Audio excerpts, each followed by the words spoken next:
Obrigado, Genildo. Nós ficamos contentes com esse curso, que nós brigamos para a criação dele como diretor científico, e parabenizo o Celso e principalmente o Bruno pela continuidade desse sucesso desse curso, que para nós é muito útil, para vocês também. Esse tema é de muita importância prática quando a gente fala em programar os CDIs, porque nós vamos mostrar como que foi a evolução para que nós chegássemos nessa posição de programação que a gente tem atualmente. Já foi falado aqui as diretrizes tanto europeias como americanas em relação à vantagem do desfibrilador. Acabou de ser apresentado muito bem pelo Silas. São clássicas as indicações de prevenção secundária, assim como são as indicações primárias que foram aqui apresentadas, mais uma vez sendo falada em relação à importância da diretriz europeia e americana se aterem demais essa questão da fração de ejeção abaixo de 35%, eles são muito mais agressivos na indicação de CDI do que nós o fazemos. De qualquer maneira, o problema do desfibrilador acontece quando nós temos uma situação que nós deflagramos pacientes com essa situação. Um paciente que tem vários choques ou que tenha choque. A presença do choque no paciente provoca ansiedade, piora de qualidade de vida, aumenta os custos de saúde de todos os sistemas de saúde e principalmente é causa de piora de insuficiência cardíaca, que nós vamos ver aqui também causa de mortalidade. Só para terem uma ideia, isso daqui é um levantamento de 2012. Naquela época, hoje já são 230 mil novos casos de implante de CDI no mundo, e eles calculavam que em torno de 54 mil choques iam ser reportados. Isso levaria a um custo de 112 milhões de dólares com o atendimento desses pacientes com choques. Ou seja, para o sistema de saúde também é um gasto bem acentuado. Então nós temos uma situação com um paciente que nós temos um desfibrilador e que nós temos que ter uma baixa morbidade para que nós tenhamos também uma melhora de sobrevida. Como que são os objetivos da programação de um CDI? Primeiro, finalidade básica, reverter a fibrilação atrial, a fibrilação ventricular ou a taquicardia ventricular. Segundo, melhora da função ventricular hemodinâmica nos pacientes em que nós temos a função antibradicardia, então evitando-se a estimulação do VD e promovendo a terapia de ressincronização. Redução dos efeitos nocivos da terapia, que é o principal objetivo aqui, e diagnóstico e tratamento das complicações. Então, esses são os objetivos principais. Como que chegou? É importante que nós tenhamos essa história de como chegou às diretrizes atuais. E um dos autores que mais participou, se não participou em todos, é o Dr. Wilkoff, da Cleveland Clinic.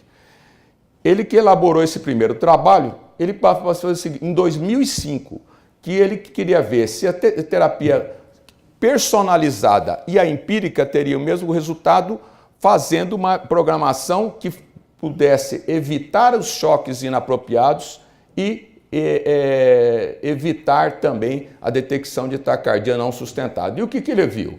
Essa era a programação empírica. Então ele punha uma frequência de 150 até 250 para ter ATP, não entrar com choque. Fazia um burst, 3 bursts até 200, depois um burst de 200 até 250 e acima de 250 já entrava com choque. O que ele observou nesse daí, comparando as duas opções? Primeiro, o primeiro relato desde aquela época é que são baixos os episódios verdadeiramente de fibrilação ventricular ou taquicardia ventricular polimórfica. A grande maioria são taquicardias monomórficas. E mais, o grupo empírico e aquele personalizado tiveram um resultado muito semelhantes. Ainda nesse trabalho, mostrou que o ATP funcionou tão bem nas taquicardias rápidas quanto nas lentas. E novamente o empírico e o personalizado igual, e mostrando aqui mais uma vez a importância do ATP, que foi eficaz agora já no caso de verdadeiras taquicardias, choques apropriados em que a ATP funcionou muito bem. O Prepare, que foi um que veio 3 anos depois desse trabalho, já teve um objetivo um pouco maior. Vamos ver se também conseguimos evitar os choques chamados evitáveis, que seriam aqueles por taquicardia ventricular não sustentada, e mostrar mais uma vez se a ATP também funcionaria em frequências mais altas. E o que foi visto? Esse era o protocolo do Prepare. Vocês vão ver que isso aqui serviu de base para a diretriz atual. Então ele punha 30 de 40, postergava o choque. Jogava o choque até 250, o ATP, e um grupo de monitor até 180, só monitor. Então, o que se viu? Primeira coisa, um achado importantíssimo, foi que o seguinte: a maioria das taquicardias ventriculares não sustentadas só eram pegas quando a gente punha aquele padrão antigo de até 12, 8 em 12, por exemplo. E que a partir do momento que eu punha 12 para 18, ou 18 para 24, e principalmente como nesse trabalho de 24 para 30, quase não pegava nenhum episódio de taquicardia, porque as taquicardias eram revertidas antes da detecção. E mais nesse trabalho, mais outra coisa, evitou-se choques apropriados, inapropriados e choques, os chamados evitáveis. Então, o Prepare foi um base para tudo que a gente vai ter hoje e mostrou, além disso, uma tendência já à melhora de mortalidade. Outra coisa importante é em relação quando nós temos a fibrilação atrial. Esse é o maior coorte de fibrilação atrial em pacientes com desfibrilador.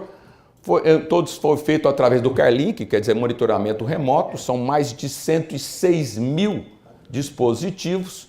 E o que foi visto nesse trabalho? Primeiro, quando nós temos uma fibrilação atrial com alta resposta, a incidência de choque é muito mais alta do que quando nós temos uma FA de baixa resposta, e assim como quando não tem fibrilação atrial. Nesse trabalho, o que foi útil foi o seguinte: primeiro, em relação novamente, postergar o choque pode ser importante porque muitos episódios de FA são não sustentados. E mais ainda, o uso de discriminadores foi útil e frequências acima de 188 poderia fazer com que nós tivéssemos a não intervenção do aparelho. Tudo isso levou à criação do MEDIT. Então, o MEDIT, na verdade, o MEDIT REACH, que também foi programado pelo Dr. Wilkoff, é a base utilizando esses trabalhos que nós apresentamos anteriormente. Só que agora eles puseram 3. O grupo convencional, que sempre foi usado, um grupo com alta frequência que só atuaria a partir de 200 batimentos por minuto e um grupo de postergar a duração, jogando até 60 segundos para taquicardias de 170 até 200, 12 acima de 200 e 2,5 acima de 250. E o MEDIT REACH, conhecido de todos vocês, mostrou um grande benefício de não ter de prevenção de terapia inapropriada nos 2 grupos de tratamento e, além disso, 75% de redução na primeira terapia inapropriada, 50% de redução agora em mortalidade por todas as causas e, mais importante, sem morbidade. Não houve diferença na incidência de síncope. Então, aqui um outro exemplo. E a partir do MEDIT REACH, nós vimos que partiu tudo em cima do Prepare.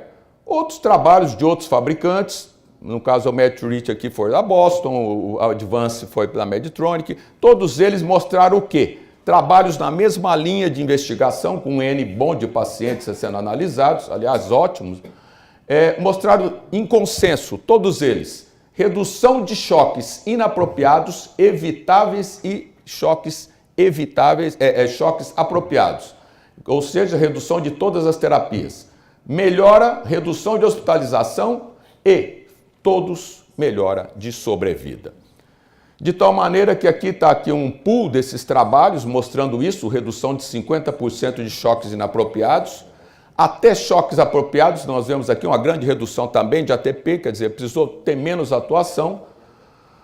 E em relação à terapia antibradicardia na programação do CDI, nós temos assim o trabalho do David, que foi muito clássico, mostrando uma redução do desfecho combinado de insuficiência cardíaca e morte por evitar a estimulação do ventrículo direito, mostrando que essa estimulação do ventrículo direito é uma influência muito mais negativa até do que a própria frequência.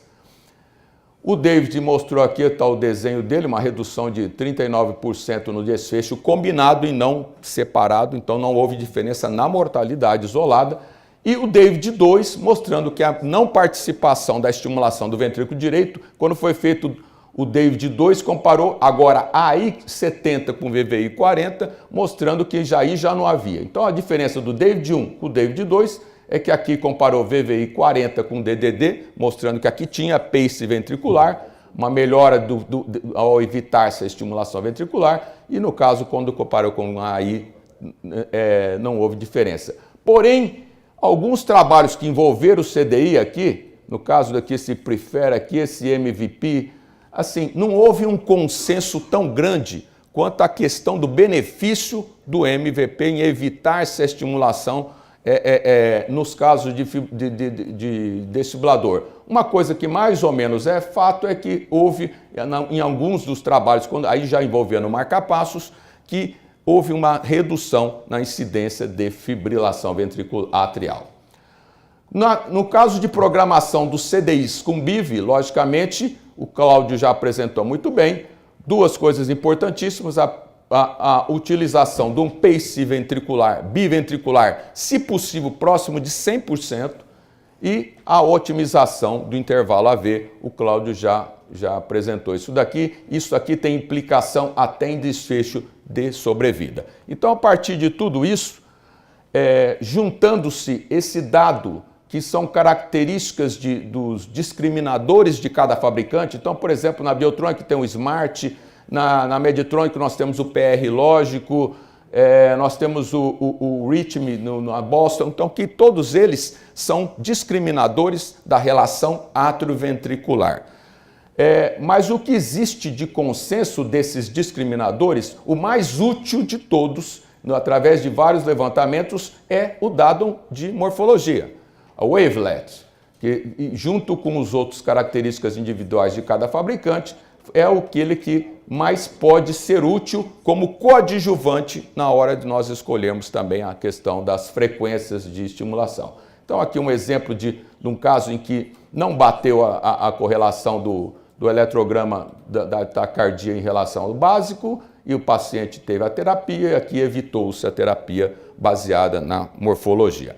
Bom, em cima disso tudo, a partir desse ano de 2016, as quatro sociedades, a Heart Rhythm Society, European Heart Rhythm, a Asian Pacific Heart Rhythm Association e a nossa SOLA-S, infelizmente do grupo que participou aqui da SOLA-S, só temos como co-chair o Carlos Murilo, que é um gringo americanizado, e argentinos. Nós só tivemos argentino participando, nós não fomos chamados nesse grupo. Bom, e o que ficou como consenso dessa diretriz? Primeiro, nós devemos esperar em prevenção primária e assim como na secundária de 6 a 12 segundos ou pelo menos 30 intervalos para começar a ter atuação. Outra coisa, devemos começar com o menor ciclo de taquicardia zona de 185 a 200. Então aquela ideia de que nós deveríamos programar taquicardia mais precoce, isso daí não foi o que entrou nesse consenso de todas as diretrizes. E mais, eles mostram aqui que podemos chegar, apesar de não ter só um trabalho mostrado isso, podemos chegar até esperar mais do que 2,5 segundos acima de 250 batimentos por minuto. O uso dos discriminadores particulares de cada fabricante se mostrou útil, também como indicação classe 1. Lembrar que uma coisa só importante nos discriminadores é que eles não devem ser utilizados em caso de bloqueio atrioventricular. Porque, no caso, para que eu vou fazer um discriminador num caso de uma taquicardia que não vai ser conduzida pelo marcapasso, pela estimulação? Então, ele não deveria ser ligado nessas circunstâncias de bloqueio atrioventricular. Em relação a dar preferência à dupla câmara quando tem bloqueio atrioventricular, o CRT TD deve ser utilizado já quando tem discreta a moderada disfunção ventricular, então eles já dão preferência para terapia de ressincronização. O sensor, o Emanuel já apresentou bem aqui, pode ser útil em pacientes mais jovens. Mudança automática de modo, lembrar que é o seguinte, a prevenção da estimulação ventricular não deve ocorrer a não ser que a PR seja menor que 230 nos casos de disfunção ventricular. A partir disso, você gera um desincronismo atrioventricular que poderia ser até mais nocivo. Preferencialmente space ventricular acima de 98%. E o que deve ser feito? Até ATP, até 230. Nós vamos ver que teve um consenso agora recente, ano passado, que jogaram isso aqui até 250 ATP. Um mínimo de 8 pulsos de ciclo, um burst de até 8, a partir de ciclos de 84 a 88, alguns falam 85 a 88, preferencialmente burst, não rampa, e o choque para todas as terapias, a não ser naqueles casos em que você tem uma taquicardia muito lenta, que é tolerável e você pode evitar a ansiedade do choque. E o choque inicial, se for fazê-lo, que o faça em voltagem alta para ter já sucesso de resposta. Aqui foi um consenso que teve mais no ano passado, a diferença que eles põem como cardiopatia estrutural não e sim, e aqui quando não tem uma taquicardia supraventricular junta, só põe uma zona de choque a partir de fibrilação, jogando aqui agora em vez de 230 jogar 250. E por que eu estou pondo isso daqui? Porque a partir do ano passado também, alguns desfibriladores já vêm vindo com isso aqui, ó, uma receita de bolo, em cima da diretriz. Então você, a partir da escolha do que você está querendo, se é um dupla câmara que tem taquicardia ventricular rápida ou se tem taquicardia ventricular lenta, já existe um protocolo embutido no desfibrilador para você escolher. Então tudo está ficando até um pouco mais fácil. Agora, aí você vai falar assim, bom, até agora então não existe mais programação personalizada? Existe em casos especiais. Infelizmente, nós que lidamos com Chagas, sabemos que tem muitos casos de Chagas que a gente tem que fazer uma programação um pouco mais personalizada. Mas o que eles querem mostrar é que isso daqui está cada vez mais frequente. De tal maneira que a conclusão, programação para bradicardia, lembrar que pode mascarar o benefício na mortalidade se você não fizer de uma maneira adequada. A terapia de ressincronização, logicamente, pode comprometer o resultado do benefício do implante do CDI. Lembrar que o CDI ele trata principalmente TV e não FV, com ATP sendo útil em todas as margens de terapia, seja nas taquicardias rápidas, naquelas intermediárias e nas muito rápidas, até 250. Adequada programação pode evitar choques apropriados, aqueles inapropriados e os chamados evitáveis, que nós vimos que postergando a maioria das TVNS podem ser evitados. E evitar as terapias do CDI reduz mortalidade sem aumentar a morbidade. Obrigado.